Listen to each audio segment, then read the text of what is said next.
هيك سبورت، انطنط، اطلع انا واصحابي اعمل هيك شويه رياضه، ركض مش ركض، كل انواع الرياضه احب اعملها. ومع مرور الوقت صرت يعني اكتب بحالي، اعرف انه في عندي موهبه معينه، بس ما كنتش اعرف انه هالموهبه راح تصير في عندي يعني تتطور او يصير منها اشي. بس حديت ما تعرفت لصاحبي محمد بحب هالرياضه كمان، كان يضل دائما بنفس الوقت يعني كنت خجول، يعني انت بتعمل حركات وهيك، بس انا بنفس الوقت اكون جايب اللي اعمل زيك، بس يعني اكون خجول من راي الناس فيي.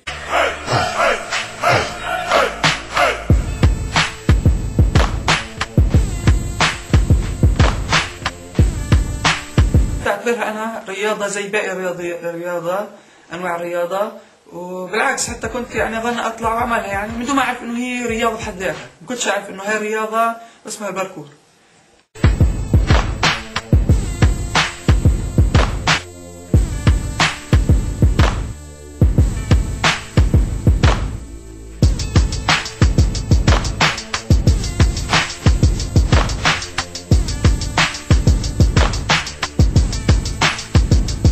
أول شيء طبعا أكيد لازم الواحد يكون خاف، أي واحد يعني بيطلع ودي يحاول ينط هيك نطاطة أكيد بده يكون خايف وهيك، بس يعني التمرين وممارس وهيك أكيد بيكون له دور. يعني إحنا ما كناش ننط هاي الشغلات، أول شيء كنا ننط نطات أي ولد وأي واحد بيقدر ينطها.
انا لاني بعد اني عندي هاي الامكانيات اني اقدر اوصل لفوق، ولانه من بعد التمارين والممارسات قدرت اكتشف واعرف انه عندي هاي الانجازات يعني، واني اقدر اطلع عمدان.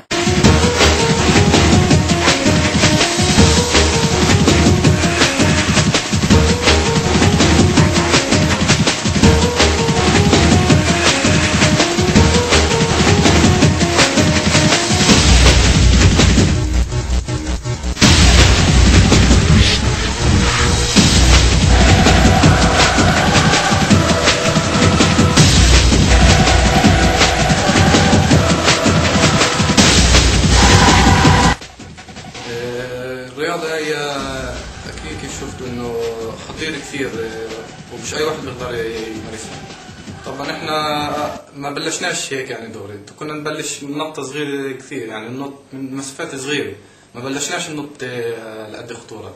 يعني بنصح أي واحد يبلش ما يبلش زي إنه يقلل فينا كثير.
شاء الله يعني حابين نطور قدراتنا ومهاراتنا لحديت ما انه نصير ابطال ومعروفين يعني.